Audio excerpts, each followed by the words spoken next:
Hello dear student, welcome. तो business management में जो फाइनेंशियल अकाउंट है तुम्हारा बच्चे लोग, फाइनेंशियल मैनेजमेंट अकाउंट सेम 6 का TY BCom का, तो उसका पेपर सॉल्व करा था। तो सबसे पहले तुमको शॉर्ट नोट्स आया था, राइट। तो शॉर्ट नोट मैंने जैसे बोला था तुमको, कैश बजट का, मार्जिनल कॉस्टिंग का, कॉस्ट शीट का और एक वर्किंग कैपिटल, तो 4 शॉर्ट नोट तुमको मिल गया था, राइट। अभी हम लोग इधर पेपर पैटर्न डिस्कस करेंगे, क्या आया था और पेपर का सॉल्यूशन भी पता था, ठीक है। तो सबसे पहले ऑब्जेक्टिव्स रुक के सॉल्व करता हूँ, सुनो।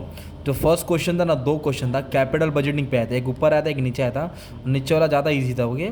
और ये सब सेम सम मैंने अपलोड किया था वैसे ही था, ऊपर नीचे था, राइट। तो ये वाला ईजी सम था बच्चों लोग, तो 1 number.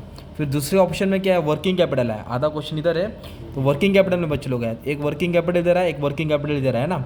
Working material, raw material, working progress, finish goods. तो ये भी अच्छे से वीडियो अपलोड किया था तुम्हारे लिए, बस नंबर चेंज करके नाम घुमा के आया था। ये वाला सम सेम था, ओके। फिर तुमको कैश बजट आया, जो बच्चा कैश बजट किया रहेगा वो हीरो रहेगा। तो कैश बजट में थोड़ा बड़ा सम था, पर प्रैक्टिस के ऊपर डिपेंड करता है। कैश बजट ऊपर था और इधर रिसीवेबल मैनेजमेंट आया था।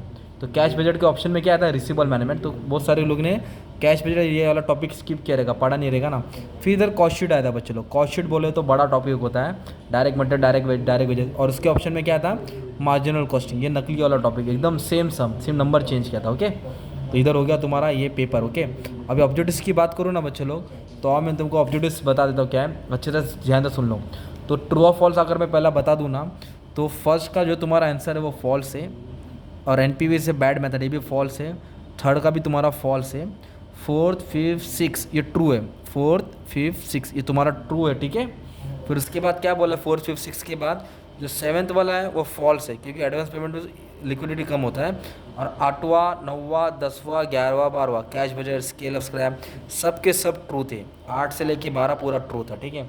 सबसे खतरनाक आया था मैथ्स ऑफ फॉलोइंग। तो जिसका पेपर है बच्चे का हो सकता है मिस्टेक किया हो, तो मैं थोड़ा डाउट क्लियर करता हूँ। तो फर्स्ट का जो आंसर है ना, इंटरेस्ट ऑन लोन, उसका आंसर L है, ठीक है, जो कॉस्ट शीट में आता नहीं है, ओके। फर्स्ट का आंसर L है। सेकंड क्या बोला था, कैश बजट, तो कैश बजट का आंसर E है, रिसिप्ट और पेमेंट। और थर्ड का आंसर क्या है, F है। थर्ड का आंसर क्या है बच्चे लोग, F है तुम्हारा। और जो फोर्थ है, और फोर्थ का आंसर क्या माने में तुम्हारा B है। वेरिएबल कॉस्ट को मार्जिनल कॉस्ट बोलते हैं, मतलब फिफ्थ का आंसर तुम्हारा C है। ASC एनालिसिस है ना, जिसका डाउट था, technique of control over customer. Fluctuation in price बोले तो 7वां नंबर था, तो 7वां का बटा दो, प्रॉफिट, तो ये 8 प्राउड। तो प्रॉफिट क्या है तुम्हारा माने में, क्या sale minus total cost. Work in progress, जो भी चीज़ को तैयार कर रहे हैं, तो तुम्हारा इसमें आएगा, किस में आएगा, H में आएगा, है ना, 50% वाला। और कैपिटल डिसीजन किस में आता है, कैपिटल बजट। जो तुम्हारा कैपिटल बजट होता है ना बच्चे लोग, वो I में आएगा, long term decision. Finance cost है ना, तो फाइनेंस कॉस्ट नॉन कॉस्ट, ये फाइनेंस कॉस्ट कॉस्ट शीट में नहीं आता है, फाइनेंस कॉस्ट है ना। तो ये भी थोड़ा कन्फ्यूजिंग वाला हो गया। रिसीवेबल मैनेजमेंट का कलेक्शन ऑफ वेरिएबल था, कलेक्शन ऑफ रिसीवेबल। चलो 2 थोड़ा ऊपर नीचे हो गया, पर बाकी का 9, 10 एकदम राइट है, ठीक है।